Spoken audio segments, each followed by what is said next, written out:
All right. I think we're recording. I got Dr. Paul Saladino on the podcast.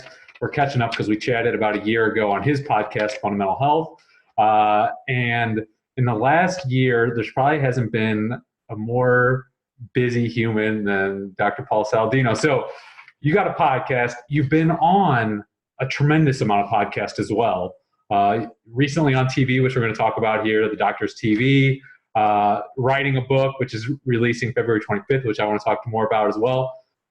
Man, so I guess my first question is, I want to know how you did all that, but let's fast forward 6 months. The book's released. What is the day in life of Dr. Paul Saladino going to look like? Are you going to take a breath? What's going to be up in 6 months? I think in 6 months, it's going to be a breath. Thanks for having me on, by the way. It's good to reconnect. I've been kind of fantasizing about that a little bit, and we can talk about what the last year has been like for me. But I hope that in 6 months, the day looks like I either wake up in Costa Rica on a vacation, or I wake up in Nicaragua, or I wake up in Spain, and I get up and I go surf, and I'm with people I care about, and I'll probably do a little bit of work. But in 6 months from now, I'm hoping that I can just take a little bit of a break, go in the ocean, go in nature, just be with people, and eat good food, and take a little bit of a respite, and just kind of collect, maybe be in the wilderness somewhere hunting animals that I'm going to eat. So yeah, I think that's the hope, is to get back to a little bit of more of those things. Over the last year, I've tried to keep healthy. Like, growing up, I saw my dad, who's a physician, and I talk about his story a little bit in the book because it influenced mine, but he was an internist, or he is an internist, and he did not prioritize his health. So throughout all of the last year, I've tried to always prioritize health and diet and sleep and meditation. It's not always worked. Yeah. And as we were talking about before the podcast, humans are human. We're all susceptible to stress. But I think that seeing that from my father was a real strong impetus to never let go of those things in myself. So I just want to do more of that in 6 months. Yeah. So it's interesting. My brother, he's a year older than me. He's an ophthalmologist, and, went through medical school residency. And it's funny because I was just talking with him last weekend, and it's not his New Year's goal, whatever, but he's trying to lose weight. He's like 30, 40 pounds overweight. And so, even though he is a doctor, he's probably the smartest person I know. He knows it's not healthy, but like you said, like, we're human and like things come up. So, doctors aren't all infallible either. So. No. And, I think it was a gift and a blessing to see that illustrated in my father, and to think I never want to let go of that. Yeah. But the other thing that we were talking about before the podcast is that it's not normal for humans to be attacked every day. Yeah. And when we are in a position like you and I are, where we're trying to share new information on social media, which is basically the way to share information now, we are going to get criticism and vitriol hurled at us every day. And that's been an interesting thing to kind of wrap my head around. How do I deal with that? Does it mean anything to me?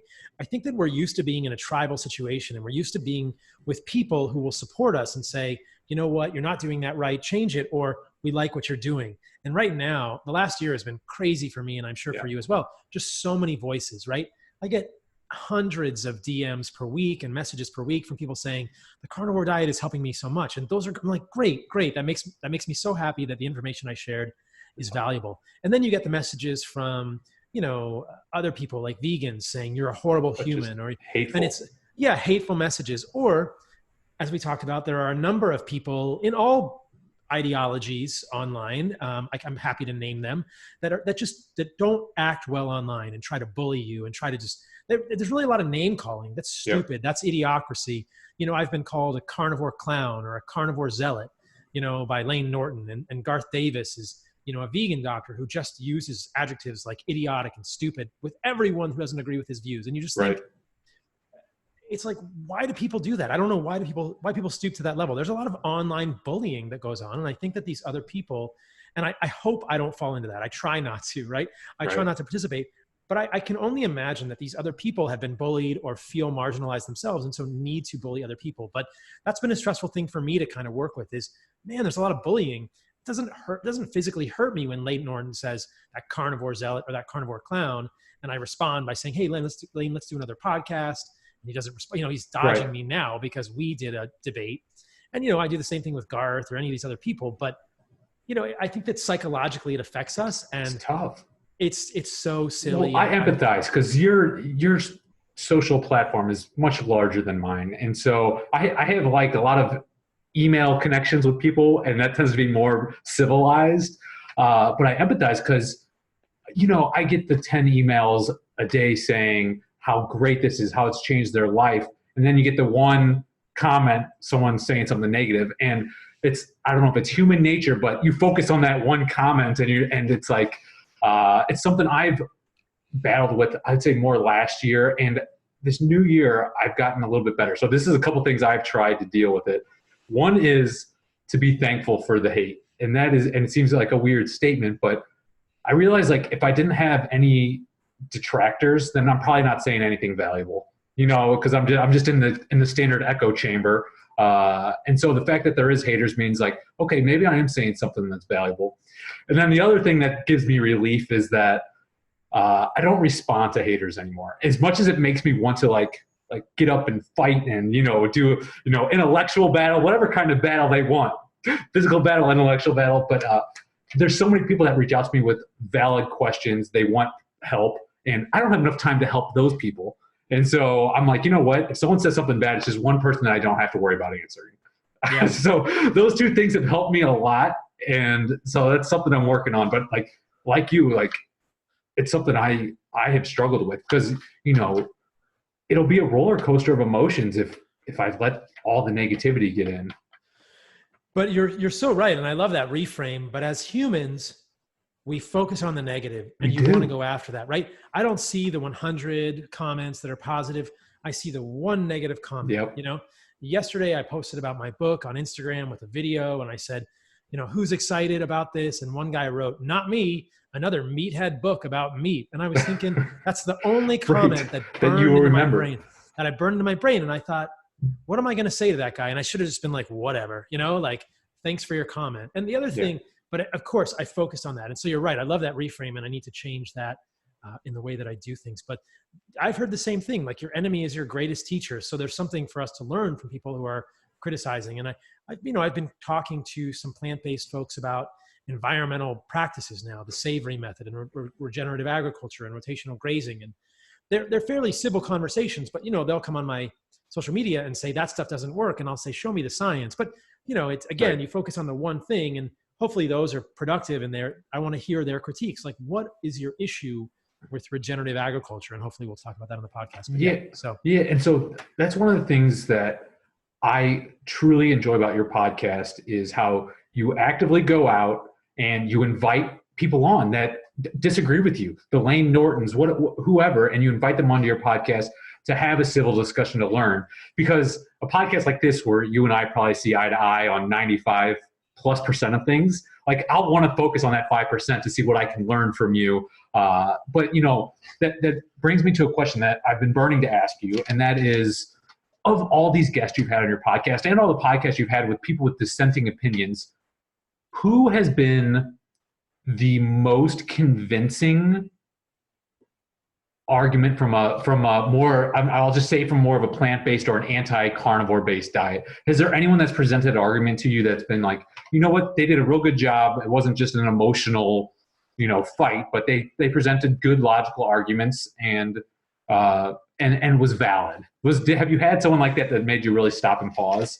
Oh, a lot of people. Yeah, a lot of people. And everyone that's come on my podcast has been civil and not emotional. It's been great. Right. So I just did a podcast with Chris Kresser and he's awesome. Yeah. And we had a really great civil discussion and kind of point, counterpoint. It wasn't as deep as I would have liked to have gone because we had time constraints. I did 5 hours cumulatively with Chris Masterjohn. So that went pretty deep. And then I did about an hour and a half with James DiNicolantonio, and we talked a lot about vitamin C and toxins in meat. And yeah, I mean, they all make valid points and I love talking about them. And, I will say that at the end of it all, I think that what we were all left with was there are some questions and we don't know either way, right? So I think that the fiber question for me is pretty clear. I really feel like, and I did a podcast with Lucy Mailing that I'm going to release. I really feel like there's no human need for fiber. And Chris Kresser and I talked about this. Chris Masterjohn and I did not. And so the fiber question, I think, is not really a big deal. It appears that I don't think we need fiber for a, quote, healthy microbiome. I've talked about this multiple times that that the alpha diversity doesn't seem to be affected by fiber. If people want to look at diversity scores in the gut, the removal of fiber doesn't lower alpha diversity. The inclusion of fiber doesn't raise alpha diversity. Right. I think we've got alpha diversity all wrong. And I talked about this in decent detail with Chris Kresser. In terms of nutrients, that was more of the conversation I had with Chris Masterjohn. Yeah. And, that was the first Chris Masterjohn. At the end of that, I don't know. I don't want to speak for Chris, but I can't say that I really believe there are nutrient deficiencies on a nose to tail carnivore diet. I'm not an advocate for a meat-based carnivore diet. Like a muscle meat base. Yeah, like a muscle meat-based carnivore diet. Right. I think that if we if we look at the organ meats, whether it's liver, spleen, pancreas, heart, kidney, bone marrow, bone broth, bones themselves, bone meal, yep, we can really put all of the nutrients that we believe from a 2020 nutritional perspective that humans need. How much of those nutritional requirements change in the absence of glucose or in the presence of ketosis is questionable, but right, you can meet the recommended daily allowances for every single vitamin and mineral every day eating a nose to tail carnivore diet. And that includes vitamin C. And I talked about that in detail with both Chris and James DiNicolantonio. And so then there's the subsequent rabbit hole of vitamin C, which I think I talked a little bit more with James about. And that's an ongoing question. I think that the more I read about it, I'm just not convinced that there's good evidence, and I would be curious what you've seen here, that more than 50 to 70 milligrams of vitamin C is beneficial in humans. And I think there's some suggestion that it could be harmful because... I'm more in that camp because it takes the place of other things like uric acid. Well, right. Is it going to take the place of uric acid? I'd love to dig into that with you. Or is it going to break down into oxalate? Exactly. There are anecdotal reports of people getting oxalate kidney stones after supplementing with megadoses of vitamin C because, Chris Masterjohn and James DiNicolantonio would be of the opinion that more is better, that you want to saturate all the cells in your blood. And my problem is that the curves that were done for saturation of the neutrophils, the monocytes, in the blood were probably done on people that were insulin resistant. Studies I've read have to do with vitamin C and diabetics and how it helps because they have so much glucose in the blood that they're basically deficient in vitamin C. And so doses might be helpful. Yeah, I mean, there's an article that I talked about in my newsletter a few weeks ago showing that for any given vitamin C dose, diabetics take up less. Right. And I don't know if I am convinced of the glucose ascorbate antagonism theory per se. Right. I think it may have something else to do with, rather than sharing different transporters, but there is evidence that in people who are insulin resistant, a given dose of vitamin C appears to change levels in the blood in a lesser fashion. So if we're doing studies of saturation curves of monocytes or whatever cell we're looking at with vitamin C doses, and they're done in people who are insulin resistant, is it possible that those could be different in people who are not insulin resistant or who are in ketosis? And so that's the question, because ultimately, if we move further down the vitamin C rabbit hole, and I talked about this with Chris Masterjohn, what is the point of vitamin C? Well, it probably regenerates glutathione and regenerates vitamin E in the membrane. It's in the aqueous layer of a cell. It's going to regenerate glutathione. So, we can easily measure vitamin E. We don't have a great test that I'm aware of to measure oxidized versus reduced vitamin E, but presumably if vitamin E is getting oxidized in the membrane, we would see increased lipid peroxides. Right. So I said to Chris Masterjohn, well, if I'm not getting enough vitamin C, then why are my lipid peroxides low? Let's take my lipid peroxides, which you can measure with Genova, and compare it to yours.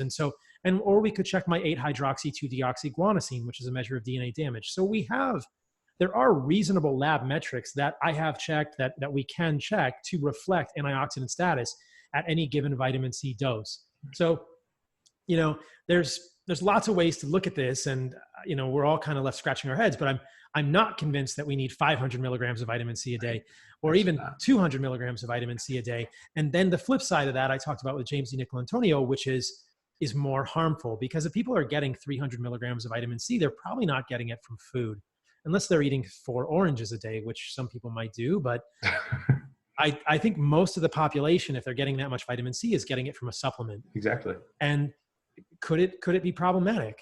Could it be breaking down into oxalate? Could it be increasing oxalate deposition in the human body? We don't know.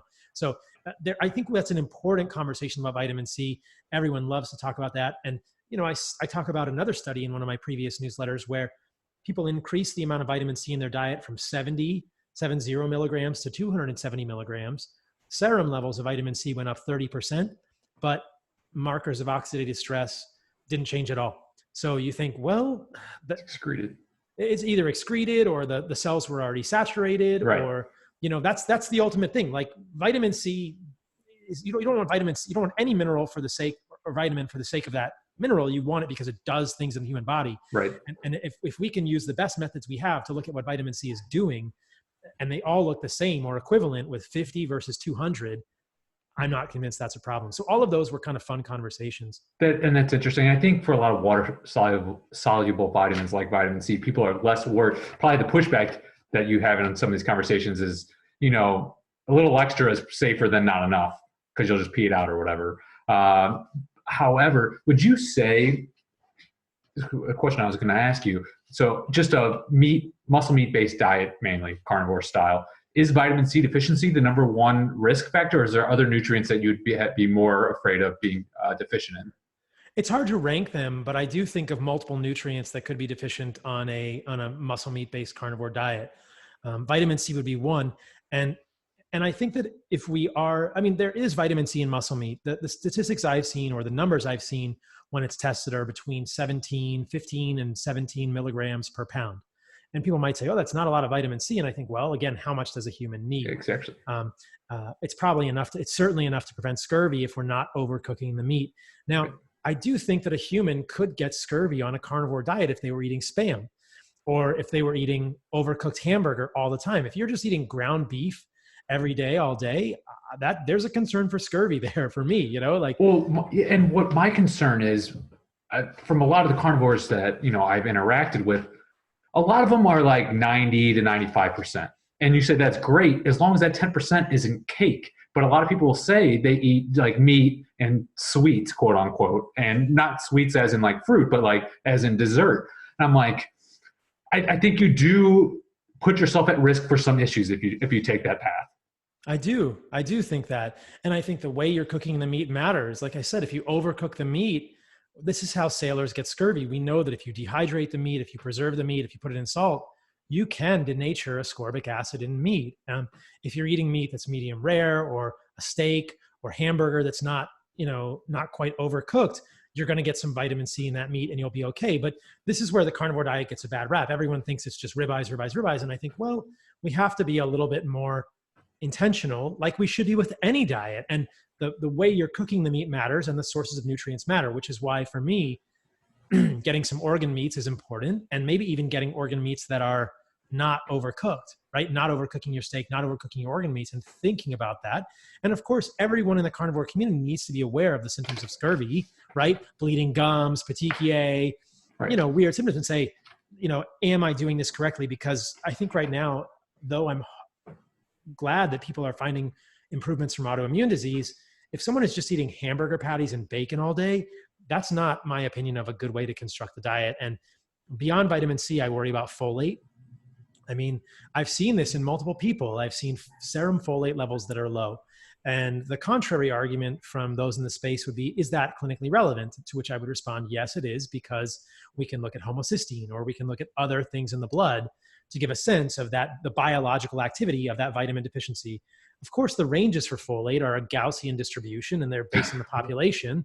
So I can't just look at a serum folate level and say the low is bad. But if I can see other things that folate is doing biochemically, like participating in the reaction with MTHFR to convert homocysteine to methionine, and they have high methionine or they have high homocysteine, I think, yes, that is a valid thing. And so I worry about that. I worry about riboflavin. And I do see homocysteines that are high quite often in my clients, and when they're not eating enough organ meats, because I think it's probably a combination of folate deficiency and riboflavin deficiency. So I'm trying to triangulate it here, but I do worry about those things. Beyond that, there's biotin.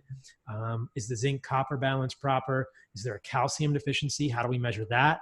Right? So there are numerous things that I think about, at least just to advance the conversation.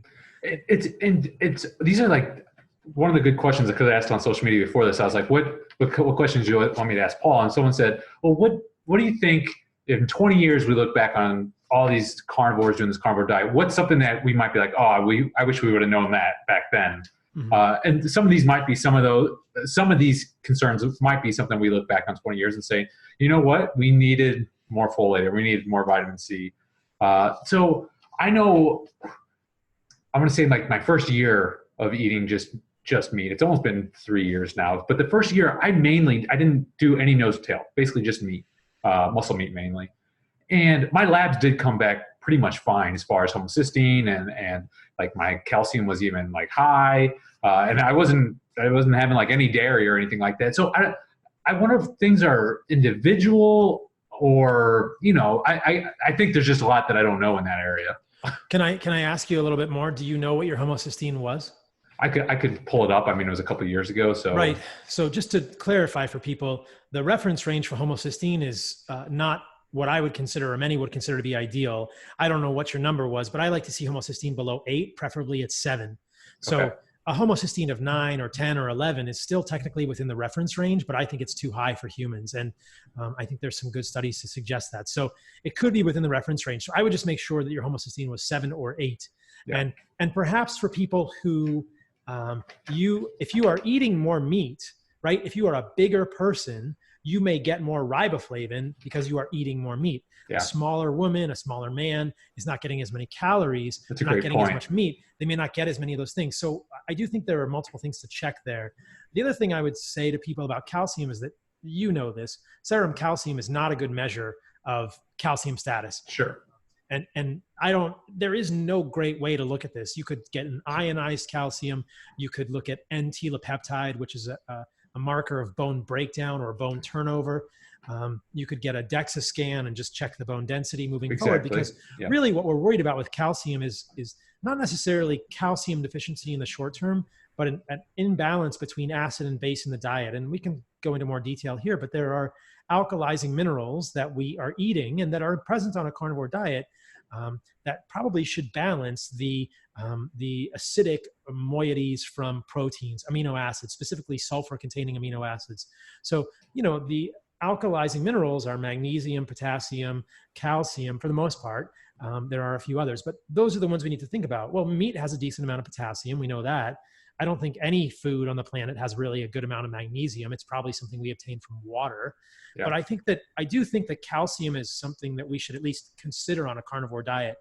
In circles that are looking at animals in zoos, they do think about calcium to phosphorus ratios in the diet, but we've never really thought about that in humans. There are articles, people don't really talk about this much anymore, but there are articles from the 50s and 60s where people suggest that a 1-to-1 ratio or even more calcium than phosphorus is probably ideal for humans. And again, it's this kind of thing that we're trying to think about and understand. And so just eating muscle meat, the calcium to phosphorus ratio is going to be quite low because there's going to be lots of phosphorus in the meat and almost no calcium there. So that's what I've been kind of experimenting with. Can I make a bone broth that has more calcium? And then bone meal, if I can get good bones from farms that I trust, I'll just end up kind of crunching the bone like a small bone. People, that may sound unusual to people, but if they've ever eaten a chicken or a turkey, if someone's ever eaten chicken or turkey, they'll know that the small bones on the ends are quite edible. And I think that there are plenty of examples of indigenous peoples doing that. So it's interesting stuff. That is interesting. So while we're talking about nutrients, we maybe shift from micronutrients to macronutrients, because I think, correct me if I'm wrong, you do recommend more ketogenic ratios, like 70-30 or 80-20 even fat to protein. It's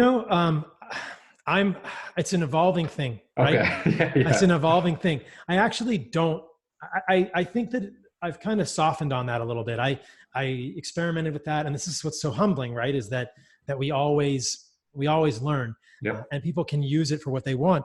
The more I looked at athletic performance and studies like the FASTER study, which was low carb, high fat athletes versus high carb athletes in performance, which is an endurance event and some intense events. And they looked at glycogen storage and repletion, and they found that these athletes had equivalent amounts of glycogen storage and repletion. And the low carb athletes were eating 2.1 grams of protein per kilogram. So they were basically eating 1 gram of protein per pound of body weight. Yep. Now, listeners, this always gets confusing for people, so I'll just clarify. A pound of meat is 454 grams, but in 454 grams of meat, there are only 100 grams of protein. Yep. So I think that what I trend toward, and this is interesting because it's probably something like what you do and what Sean does, is about 1-to-1 fat to protein. I don't know what you're doing, so I can't assume that, but that ends up to be about 70-30. 70-30. My personal is skewed just a little bit more towards protein than that. Interesting. So what are you? You think 65-35? Probably 60-40 most days. Interesting. Yeah. And so, I mean, that's just a ballpark because I'm not measuring it. I'm not doing anything like that. But right. From doing this for a few years, I now have a pretty good feel. And mostly it's just for, vanity body composition reasons. I'm able to build more muscle, like I'd say statistically significant, and stay leaner if I skew that ratio a little bit, because I think it's an impact on my natural appetite. Mm-hmm. Interesting. I've found fat to be quite satiating and protein to be the reverse. If I don't get enough fat, I'm not full. So you'll overeat. Well, not that I'll overeat, just that I'll end up eating more protein. And it's like, does my body use it? And so I think this is actually something that I would love for you to measure, because there's a nuance here, right? The difference between 70-30 and 60-40, I think, is a big deal. A lot of people in the space would suggest that 40% of the calories from protein is the upper limit for humans. So yeah, I think we need to know. I should, because I actually, for long periods of time, I would do 50-50. I would do 60-40 protein to fat. I've read these studies and I've seen these talks about the upper limits of protein, and I don't want to say I just like turn a blind eye to it, but I surpassed the human limits of how much protein one should eat, or is capable of eating. And so I'm like, well, look, I'm not an anomaly in any sense. Like, I'm more average than average Joe himself, like across the board and everything. Right. And it might be because I've eaten such a high protein diet for such a long time. But maybe there's something I would be more calculating with. So just so I can like present my own N=1, very high protein. Yeah, I know. It would be fascinating. And I would love to see an ammonia level, like a blood ammonia level. Yeah. I talked about this in a debate I did with Ted Naiman. I do think there's individual variation in the ability of the liver to do the urea cycle. Right. And some people can do the urea cycle better than others. Some people can convert protein, amino acids into urea better than others. And I do believe that there is a physiologic threshold, which is individual per human. And some people are going to be able to convert less, right? And if you hit your physiologic threshold of protein, then the concern is that you're going to spill over with ammonia. And so you would not want to see that in the blood. I mean, I think that if someone has fat they want to lose, you can do rabbit starvation, which is essentially a protein-sparing modified fast, right? Exactly. It's 200 to 300 grams of protein a day, probably 200 grams of protein a day or more, with very little fat, very little carbohydrates. And that's a protein sparing. Now we know that's not good long-term, right? No, yeah. I mean, you're going to feel bad. So can you go ahead for people to kind of define rabbit starvation? Because I get a lot of questions about this. So if you can just clarify. I think that's what we're talking about here. Rabbit starvation, in my view, is when someone exceeds or tickles the edge of how many calories, or exceeds the amount of calories they can get from protein and still run normal human metabolism. So it's ammonia spillover. It's all protein, not enough fat or carbohydrates. So, you see explorers doing this. They can only get, and this is actually fascinating anthropologically, explorers can only get lean animals. They can only get mice or rats or squirrels in the Arctic. And if they don't have carbohydrates or fat, those are the key nutrients, right? And it works. Human metabolism works if you have one or the other or both. But if you don't have either of those, rabbit starvation is the human body cannot run, or does not appear to be able to run, exclusively on protein for long amounts of time, right? That is rabbit starvation. Is it because of too much protein or not enough fat and carbohydrate? Or is it the unique combination of those two things together? I think that it's not enough carbohydrate and fat. Okay. Right? So not too much protein.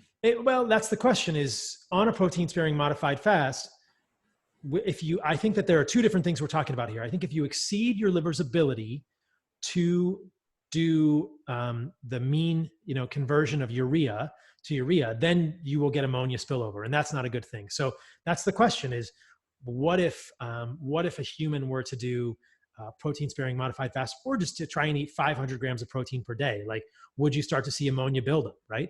At that point, you can pretty clearly say that's probably not benefiting someone from a muscle building standpoint.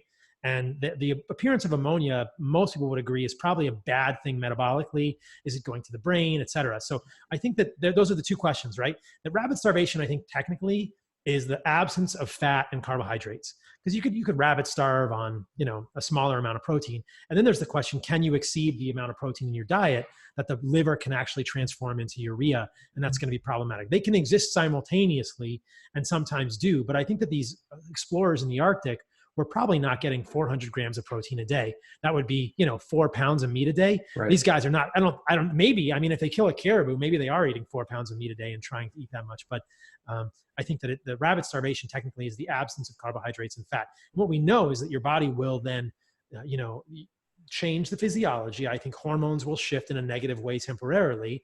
I would imagine thyroid will change, testosterone, sex hormones will change, and the body will burn fat and you will lean out.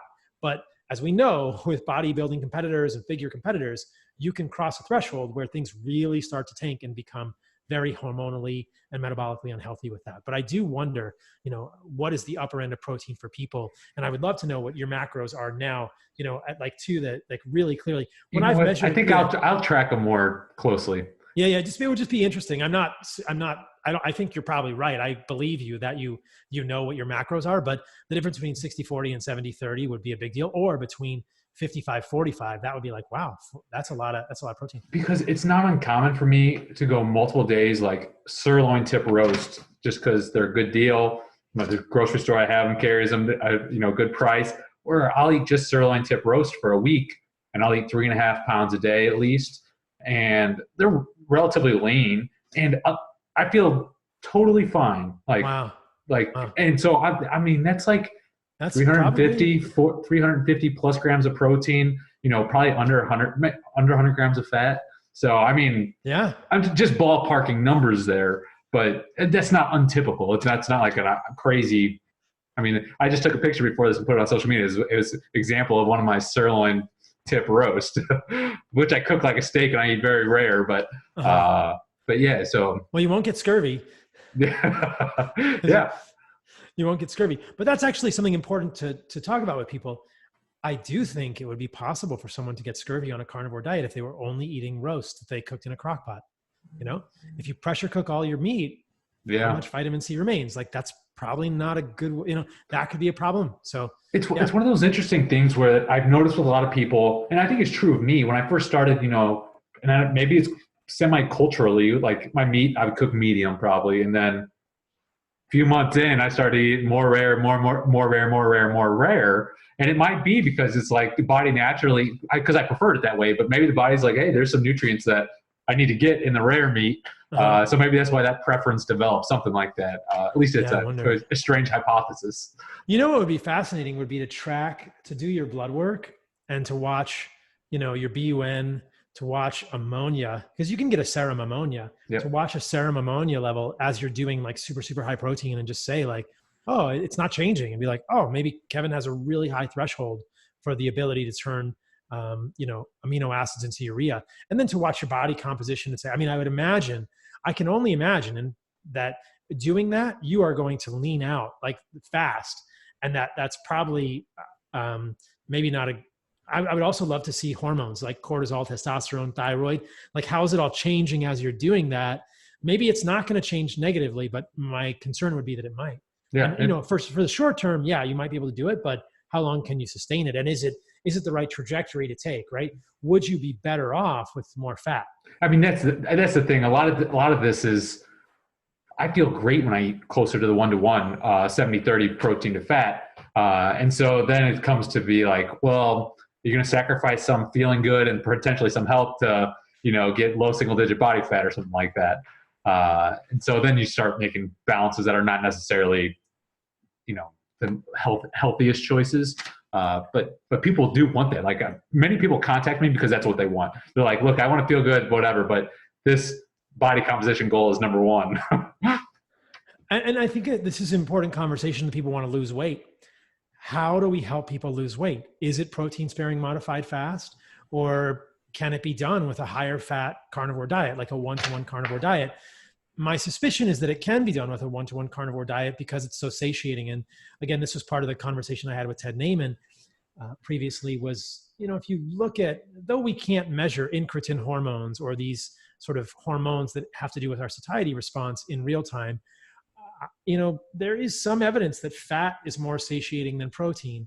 And that, to me, that's been what I have noticed, that when I am doing higher fat, I am so much less hungry.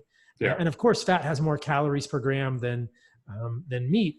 But I mean, I don't want people to get too low on their protein, because I think that this is the problem with traditional ketogenic diets, is that people will not eat enough protein. They will not eat 1 to 1 grams. So they will not eat 1 gram of protein per pound of body weight.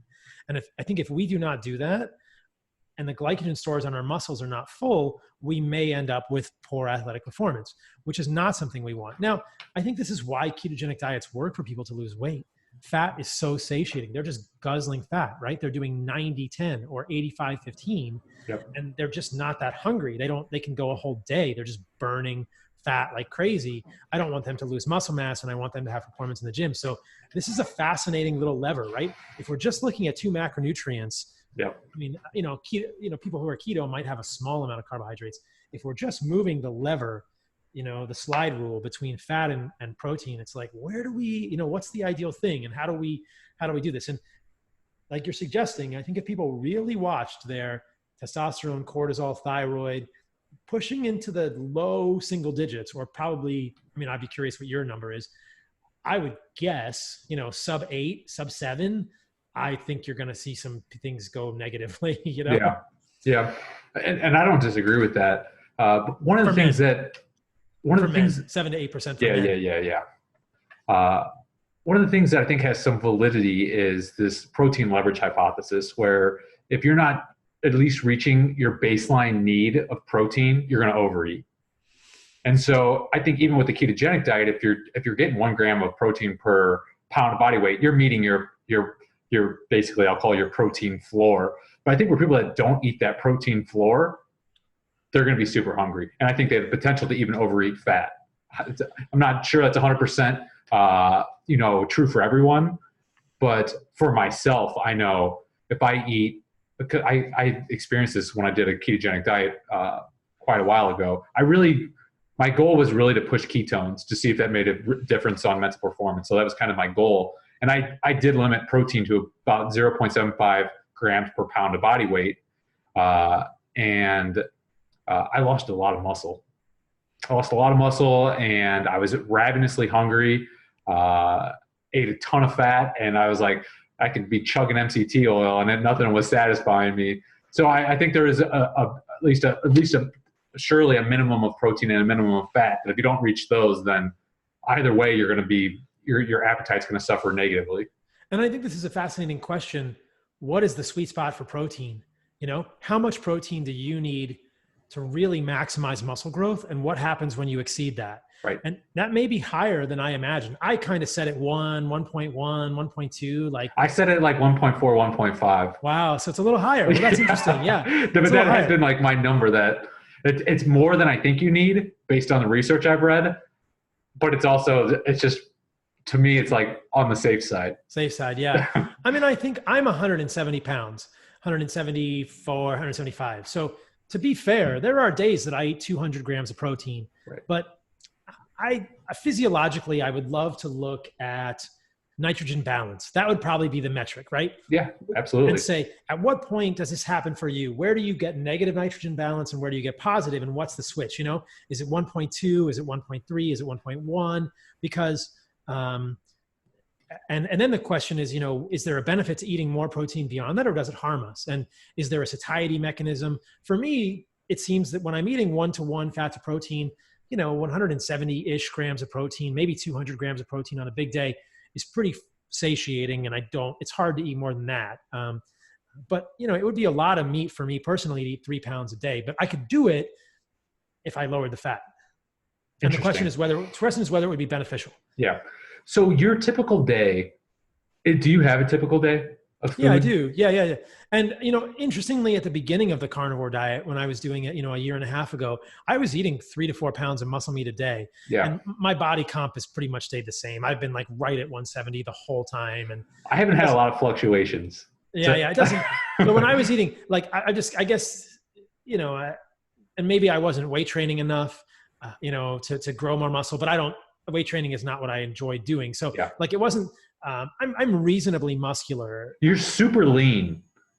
Yeah, I think probably genetically I'm pretty lean. I feel like if I eat 70-30 protein fat or fat to protein, my body will settle in at a higher body fat percentage than you currently have. Interesting. But I'm sure there's variability there, but I'm not sure why that is. So like Sean Baker puts up, some photos without a shirt quite frequently. And, he doesn't watch his macros at all. He eats ribeye steaks. And I don't know, he sits around probably 12 to 15% body fat is what it looks like just visually. I don't know what for sure. But for me, I feel like that's probably, I would settle in closer to the 12 to 13, not the 8 to 9. You look like you're under 10.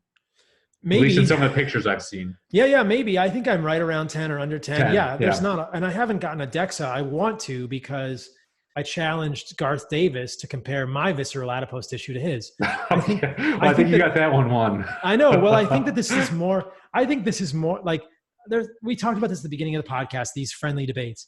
I feel like these friendly debates should be accompanied by some sort of like meaningful metric, like show me your CRP, show me your fasting insulin. But actually, I think show me your visceral adipose tissue. And so, Garth Davis is going to lose that. Like, you're telling me a plant-based diet is better and your visceral adipose tissue is more than mine. So we're not even having this conversation. Like, you're fatter than me, man. You're it's just, and the same thing, like Kevin Bass on Twitter, you want to argue with me? Show me your VAT. I'm not going to, it would be reasonable to say, I'm not going to engage with anyone whose visceral adipose tissue is more than a few percentages than mine. Because otherwise, why do we even care? Like, right. You're either not living what you're saying you're doing, or what you're doing doesn't work. So why does anyone want to hear what you have to say? Because, show me your visceral adipose tissue. Show me that fat that is within the peritoneum that we know for the majority of people is indicative of insulin resistance and negative things. I think we should make this a hashtag, like show me your VAT. I want you to spread this. I want everybody to push for this. Yes. Because I think it would end a lot of things, like, Look, if you're not practicing what you preach, or if you are practicing what you preach and it's not working, well, guess what? Then we don't really want to hear from you. Why do we care? Exactly. Or that's going to be the framing of the entire conversation. Kevin Bass reached out to me on Twitter. He's like, come on my podcast, debate me and Avi. And I was like, fine. And now I'm going to say back to him, like, show me your VAT. The whole conversation is framed, what is your visceral adipose tissue? And if I could ever get Lane Norton to stop dodging me again, I would say the same thing. He's looking kind of heavy. Last picture I saw. Yeah, like show me, and I love it. It's like you're not practicing what you preach, or what you preach doesn't work. So that's exactly it. So either one, it's like proof's in the pudding. So this is what we were talking about before we started the podcast. And I think let's talk about the doctor show a little bit, because I watched it, and what got me triggered, and I was very impressed by how calm and cool you stayed. But this lawyer who looks pre-diabetic, she's overweight, if not clinically obese, probably has hyperinsulinemia, is asking you where you got your credentials to tell people how to eat. And the whole time I'm thinking, I was like, Paul, please ask her, like, who are you? Who's giving you advice? And you should, if you're a lawyer, you should sue them. Because like you are in the highest risk category for, all the chronic diseases of modern civilization, heart disease, cancer, dementia. Like you are in that high risk category. You should be angry at them, not Paul. Like you should be listening. Well, and so if people aren't familiar with this, I posted a response video on my YouTube channel, and there are a number of snippets of it on my Instagram, which is Carnivore MD. My YouTube is Paul Saladino MD. They can go to those places and watch. But there's a part in the episode where a lawyer is literally screaming at me saying, where did you get your credentials? What makes you an expert? And the whole conversation is completely absurd. And we talked about this before the podcast. What makes an expert, right? I would consider Rob Wolf to be pretty smart. Me too. Absolutely. Right? He doesn't have an MD, like he has a master's degree. Chris Kresser, licensed acupuncturist, master's degree, contributed a lot, right? And Dave Feldman on your podcast. He's a computer scientist. Dave Feldman is an engineer. Our engineer. Yeah, I trust his opinion on, LDL more than most cardiologists. Right. But what they were trying to do was say, you're a psychiatrist, Right. which is the connected inference is that in a different residency, other people get more nutritional training, which is false. You're a dentist, but I know you know this, right? Like there's no nutrition training in dental school. Besides like sugar causes cavities. We know that. Right. Okay. Move on. Next subject. But yeah, basically. There's very little nutrition training in any medical school. There's very little nutrition training in any residency. I don't care if it's Garth Davis's surgery residency, Travis Stork, who's another guy on the show, did an ER residency. Melina Jampolis did an internal medicine residency. I mean, none of those people got nutrition training in residency. And the whole argument is flawed because if they did get nutrition training, why do we care? Because mainstream nutrition training is causing people to become fat and sick, right? I think that's the biggest point. Like if you're repeating the echo chamber that got us in this mess in the first place, you're part of the problem. You're not part of the solution. Right. And so it's like, look, I went to medical school. I completed a residency. I'm board certified. I did training in functional medicine.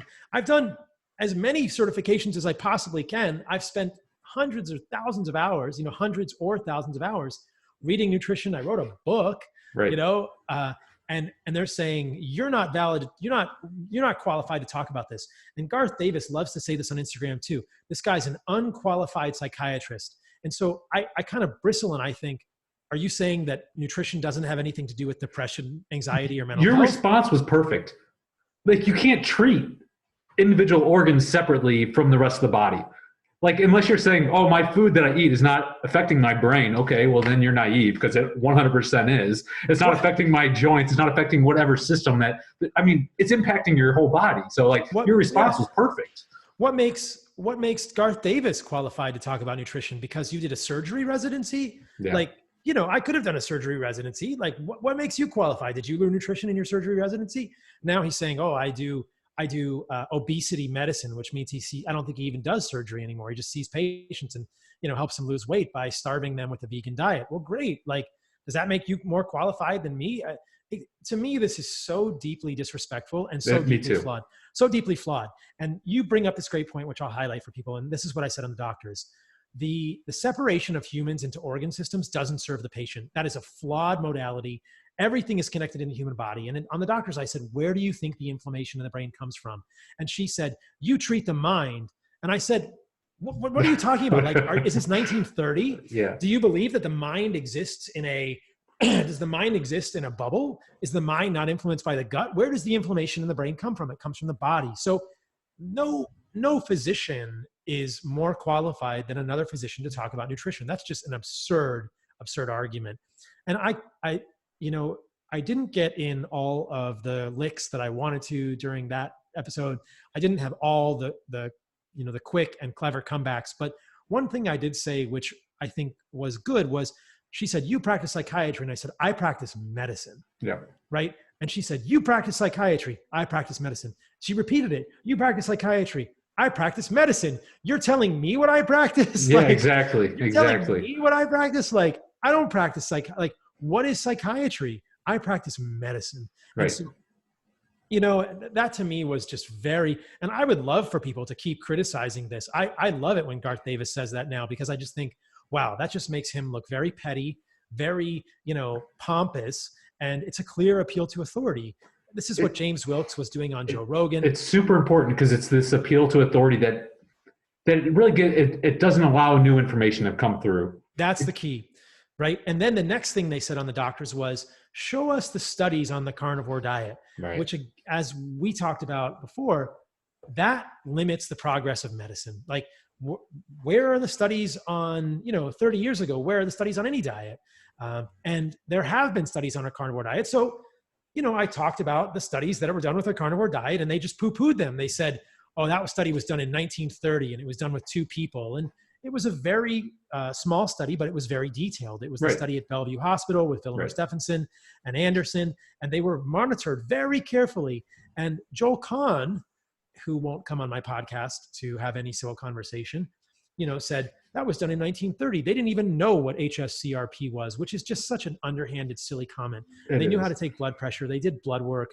They did, weights. They did all of these metrics that were pretty darn reasonable. Sure, our blood work is more sophisticated now, but they could look at these people and say, you're not having scurvy, your blood pressure's not changing, your kidneys still work just fine. Yeah. Like, what are your criticisms of a carnivore diet? And so they're saying, where are your studies? Where are the studies that you think should be done on this diet, or that have been done on this diet? And again, they're just kind of pulling the rug out from under me. My good friend Tommy Wood made the great point after the episode. There really are not good long-term studies of any diet. I would challenge people to show me long-term studies of vegan diets, or long-term studies of ketogenic diets, or long-term studies of Mediterranean diets. Like, we don't have long-term studies of any diet. There's no diet that has been studied for 5 years or 10 years or 20 years. There's no diet, right? Right. I don't know what they want. A 6-month study with 30 people on a carnivore diet. And, I tried so hard on the episode to say, what are your concerns about this?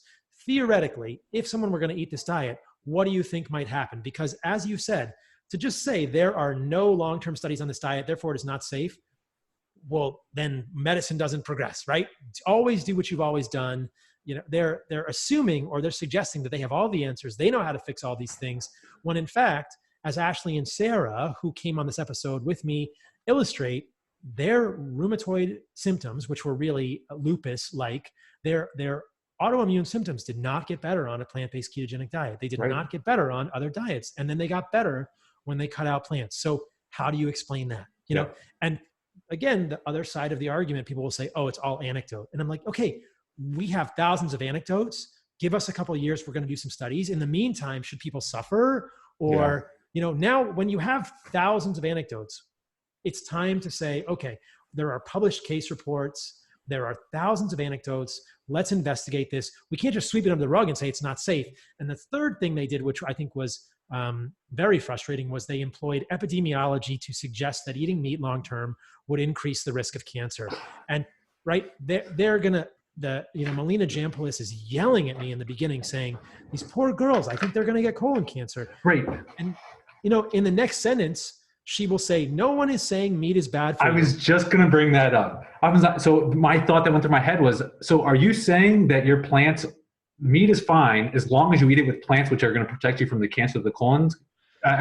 Her argument made no sense. It made no sense, but because there were 6 people coming at me, they didn't allow for actual real intellectual debate, right? And I said to her, show me the study, show me the interventional study that shows that meat is bad for you. And she says, no one is saying meat is bad for you. And I said, well, you just said it was going to give him cancer. You just said it was going to give him cancer. Like, I don't even understand. And perhaps the most frustrating part of this is that now, vegan news outlets are doing memes and saying carnivore doctor got schooled on the doctors and, the TV show. And I think anyone that watches that and says, hurrah, just didn't watch the episode and isn't thinking critically. But that to me is unfortunate that they're using my experience and representing it inaccurately. Well, I thank you for going on the show. Just like Ashley and Sarah Armstrong that you're talking about, they were on the show. They also had a write-up in the Daily Mail, some journal that kind of painted them in a negative picture. Oh, it's not a journal; it's a tabloid. Tabloid,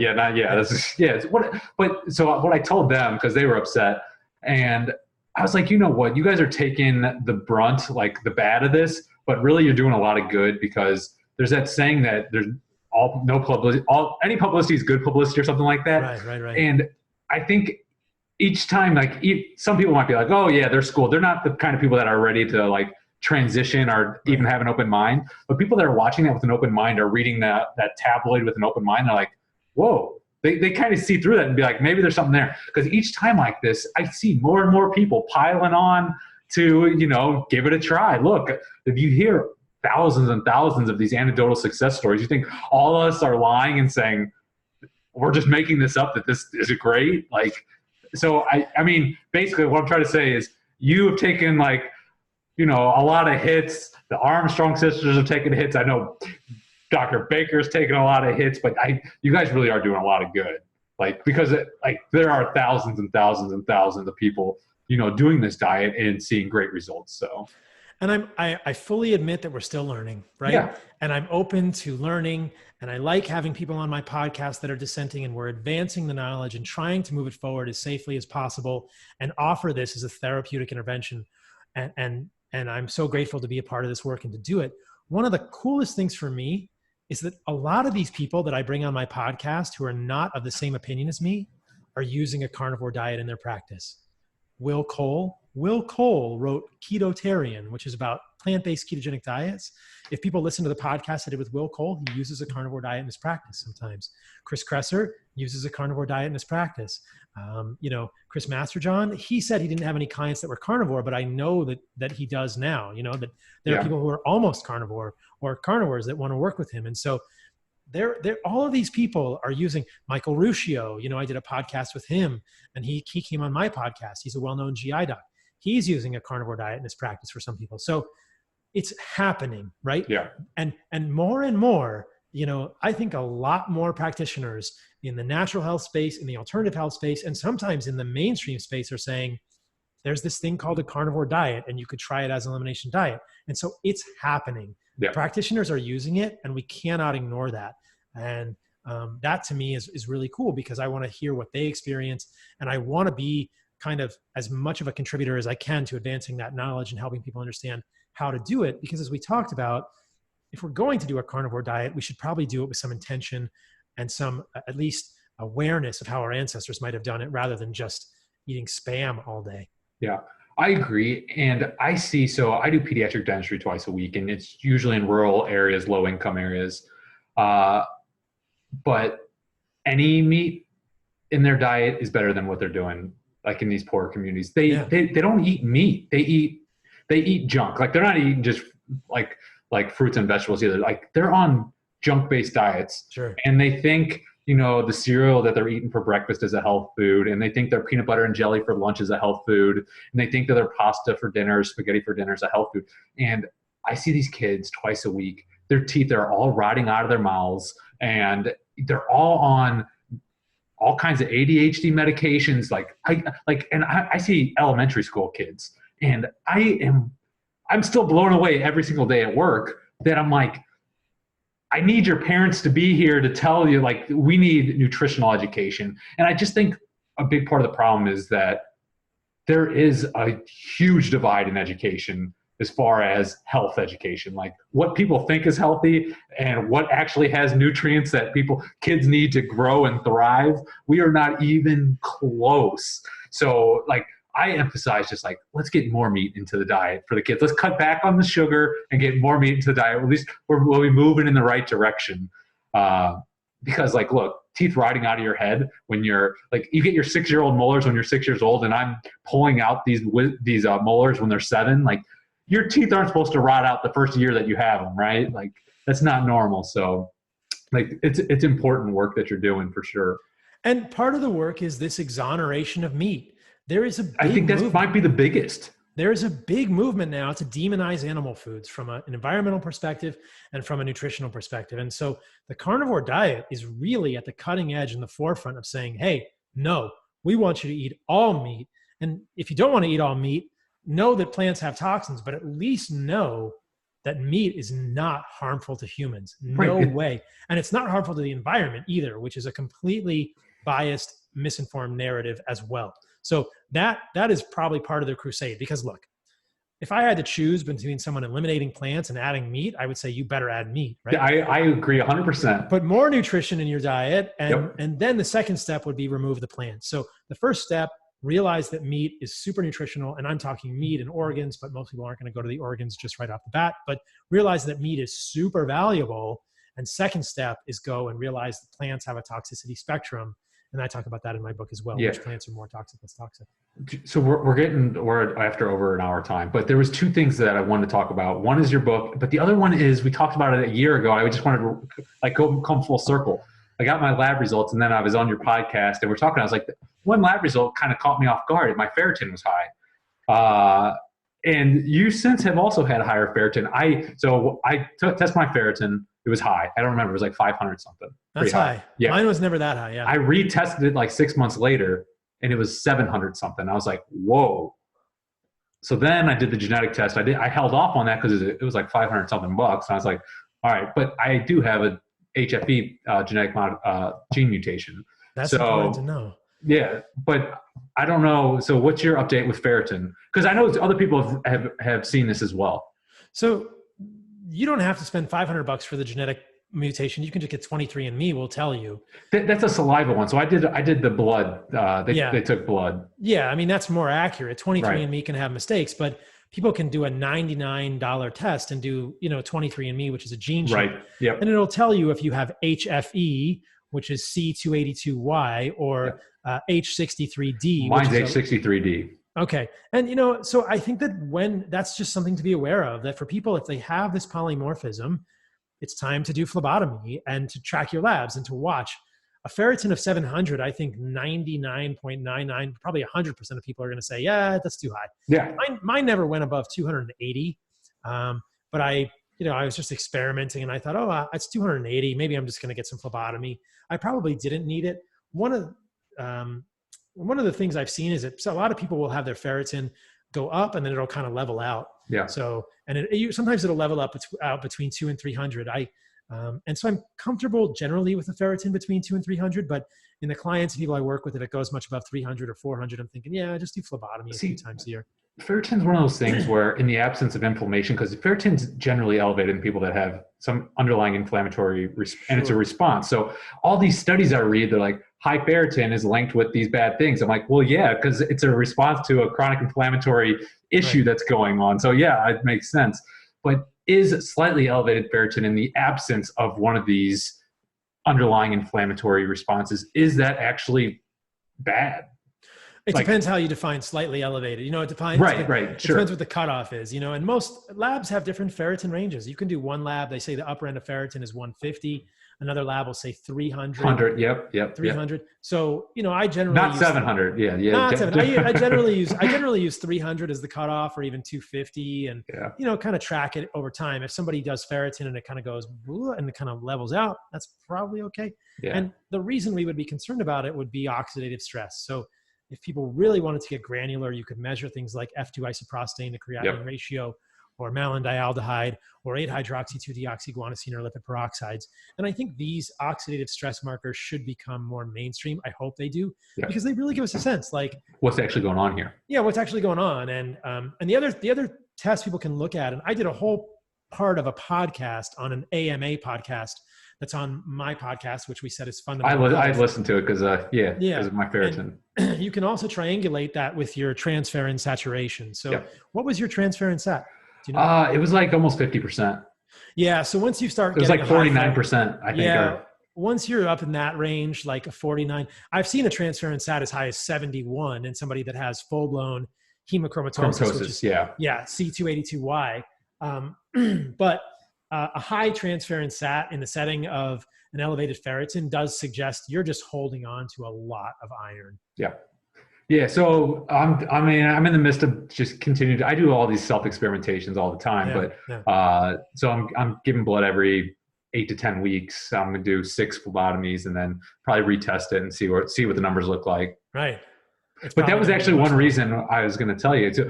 There's one reason I started eating less liver, because liver was the one organ I would eat pretty regularly. And I was like, with the iron, because liver's real high in iron, you absorb it like crazy. I probably absorb it even more like crazy. I was like, maybe I need to, watch it on some of the organs that are higher in iron. Hey, I would say the way to do it would be eat the liver for all the other nutrients and just keep doing the phlebotomy. Yeah. As long as the phlebotomy keeps up with, I don't want to give blood every month. That's actually therapeutic phlebotomy. Right now, I'm just doing it. You can give every 8 weeks without a prescription. Yeah. So that's basically what I'm doing. That's probably fine. I bet it'll go down quite a bit. Yeah. All right. So let's talk about the book. Let's wrap it up because I'm excited to read it. Can you give me first of all, from a marketing standpoint, who's it targeted to? Is it targeted to the everyday person that's out there, or more of someone that's more health inclined? Because I know you're a science guy. And you're like me. I like going to the details and the science. So how much of that's in it? How much of it is, but how detailed? It's both. It's both. Yeah, it is both. I was showing you here. I've got it. That's the cover for people to see. It's a nice cover, by the way. Yeah, thank you. It's 650 references. It's about 300 pages with a good amount of frequently asked questions at the back, and so lots of references. But it's built for both, and it's my first book, so it was a real learning experience, super fun. but I wrote it to be accessible to everyone and to have enough science that people who want to go deeper can do it. So it's targeted to everyone. I knew that writing a book about the carnivore diet, it was going to be super controversial, and I could not write a high-level carnivore book. I wanted to write a granular carnivore book, but at the same time, I think it's very readable. I'm recording the audiobook this week, and I wanted it to be accessible to everyone in that sense. So it's both. It's for everybody. It's going to have enough. It's going to have plenty of detail for people who want to dig down. Yeah. And there's a lot of high-level stuff, and there's probably 40 pages about how to eat a carnivore diet, all this other kind of stuff. Because it's hard. It's easy, because I've done a good amount of writing. It's easy to turn what would be in my head like a blog post that turns into like 50 pages. And that's something I struggle with. What do you cover? Like what topics do you cover? I mean, it's impossible to cover everything, right? Because I'm sure that's like the tendency. You're like, I want to write about this. I want to write about this. I want to write about this. Discuss all these things we're talking about right now. There's no way all of that can make it in there. No, it's pretty comprehensive. So people can go to my website, which is carnivoremd.com. Yep. And under the media tab is a tab for my book, and you can see the table of contents, which is what I wrote about. You can go to thecarnivorecodebook.com to order it. But the first section of the book is anthropology and evolution. There's 2 chapters about human evolution. The next 4 very chapters, necessary. The scientist said nothing makes sense except for in the light of evolution. I think so. I always remember that quote. Yeah. So the first 2 chapters are all evolutionary stuff. The next 4 chapters are about specific plant toxins. I talk about isothiocyanates, polyphenols, lectins, and oxalates. The third section of the book, chapter 8, is about a comparison of animal versus plant nutrient adequacy and specific nutrients that are found only in animal foods. That would be huge. Yeah, chapter 9, 10, and 11. Chapters 8, 9, 10, and 11 are about debunking myths. So the myth I debunk in chapter 8 is that plant foods are superfoods. Chapter 9, I debunk the myth that meat will give us cancer. Chapter 10 is that meat is going to shorten our lives. Or affect the microbiome negatively. And then chapter 11 is that meat will cause heart disease. And I talk all about cholesterol. So I go into that's the exoneration of meat: cancer, nutrients, heart disease, microbiome, GI stuff, all that. Chapter 12 is all about how to eat a carnivore diet. It's the longest chapter in the book. And I go through 5 tiers of a carnivore diet, in my perspective, how to construct a carnivore diet. Chapter 13 is pitfalls. And then chapter 14 is kind of about ethics and the environment. So how big is that last chapter? What's that? How big is that last chapter? It's about 4,000 words, so maybe 10 pages. Yeah. The last 18 to 24 months, it's what I've been studying and researching environmental issues. Yeah. And right now I'm working on studying the other side. I like to study the other side, the other person's argument. So I'm like, okay, I understand like the meat argument, the meat-based argument. What about these people that are all saying we need to eat grains and whatnot? So I'm trying to understand the other side of the argument now. The reason I ask how long is it is, my goodness, it is a complex topic. It is a complex topic. And so I go into it in a little bit of detail. It's not as detailed as I could write about. I think I'm going to write it could be an encyclopedia on its own. Well, I think I'm going to write a second book about regenerative agriculture. So I think that's the next book, is a regenerative agriculture book. I mean, the takeaways from that chapter are that, that for me, the ultimate arbiter of human continuation on this planet, Homo sapiens, will be the amount of organic matter in the soil. And when we till the soil, we are releasing carbon into the atmosphere, which is never talked about by plant-based circles. When we till the soil, and the organic matter in the soil is oxidized when we destroy the soil, when we till it. So soil health is everything. And this makes sense, right? It is. Everything comes out of the soil. Everything comes out of the soil. It's a Native American concept. We belong to the land. And if we destroy the earth, we will die. And so what monocrop agriculture does, and this is not debatable, is destroy the earth by decreasing the amount of organic matter in the soil and by increasing the amount of carbon that is released directly from the ground. Exactly. And if we look at the plains in the United States, there were hundreds of millions of buffalo, elk, pronghorn, antelope, and deer that were grazing and moving around and peeing and pooping and adding organic matter. And they made some of the most fertile soil on earth that we then destroyed over the last few hundred years by farming, right? That's why it's called America's Heartland, is because all of that grassland that was made into grassland that was very fertile by ruminants was then turned into factory farms. while farming. And over the last 100, 150 years, we have then depleted all that soil of the nutrients because we took ruminants off the land. Well, there are lots of farms like White Oak Pastures, Belcampo, now doing rotational grazing where they return organic matter to the land. In life cycle analyses, they're shown to be carbon negative. It's this incontrovertible argument to return to an ecosystems-based approach to animal farming. Animals are not contributing to greenhouse gas emissions in a way that changes climate. That's absolutely absurd, and it's completely myopic. And there are lots of rabbit holes to go down. I strongly believe, because of these reasons and many more that I talk about in the book, that ruminant animals raised properly are the only hope we have of continuing as a species on this planet. The soil is not going to be able to grow things for much longer. We are already pumping the soil full of fake fertilizers. Yep. And the soil organic matter is going down. For every 1% organic matter increase in the soil, a hectare of land can hold, I think it's about 25,000 gallons more water. Well, what happens when the organic matter is depleted in the heartland and anywhere in the world because we're monocrop farming it? Water comes in, soil erodes. Topsoil runs off into lakes and streams, chokes aquatic ecosystems, and things die. If the topsoil runs off, we are dead. Yep. So it's just, we need mycorrhizal fungal networks in the ground, and that is ecosystems, and that requires animals. So, if we look at the methane that's coming from cows, it's part of the carbon cycle. It always has been. The biggest methane producer is termites. So, Greta Thunberg needs to campaign against termites, wetlands. Wetlands produce a lot of methane. Natural wetlands, should we pave the wetlands?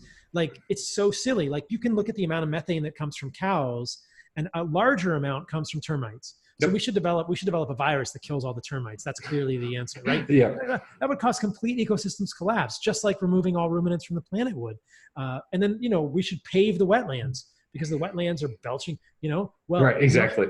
It's so silly. It's like, what are you guys talking about? Can't you see that the new carbon going into the atmosphere from the burning of fossil fuels is the problem? It's not cows. What's crazy is when you suggest a natural, what seems like common sense solution is so like uncommon. You're like, oh, have the animals that has always been here graze the lands versus, oh, let's take machines and till all the lands, like, okay, which one is like if you look at it, it should be like, it almost seems like common sense, but it seems like a radical concept when you say it. Isn't it crazy that, and so does the carnivore diet. Like, exactly. This radical diet that they've eaten for millions of years. Yeah, this radical diet that more or less has been the way that humans have probably been eating. Like, do we really think humans have been eating lots of plant foods? I mean, that's debatable, blah, blah, blah. But, let's just take the meat issue and then we'll wrap up. Like, why is meat bad for us? Again, we've been eating it for 3 million years, 4 million years. It was at the center of our evolution. Like, exactly. That's a radical concept now. Meat is bad for us. That's crazy. That's a radical concept. Graze animals like they have for the last, I don't even know how long bison or bison-like things have been involved on this earth. Certainly hundreds of thousands of years that bison have been in existence as a species. So that's great. That's just, that's what's so cool about the carnivore diet. It's a wake-up call. And people can't handle it. Yep. Well, Paul, this has been great. I appreciate all the time. I'm looking forward to the book a lot. It's great catching up. We'll have to do it again soon. Maybe Absolutely. Not wait a whole year. When you're in Costa Rica, we'll catch up. I love it, man. I love it. So, well, thank you for all you do as well, because I know you've gone through a lot of stress, and it's good. I think it'll help others, because you have a big platform, but everyone deals with this online bullying, and it is an issue. So I don't think it's just you or just me. I think it is a lot of us, and hopefully we can get better at dealing with this. I'm not saying that's going to go away, but coping strategies. Yeah, we get stronger, man. We get stronger. Exactly. So yeah. So people should please check out my website, carnivoremd.com, the book, the Carnivore Code book.com. Carnivore MD on Instagram, on Twitter. Fundamental Health Podcast. Fundamental Health Podcast. Awesome. Got it. See you, Paul. Thanks, brother. Whoops.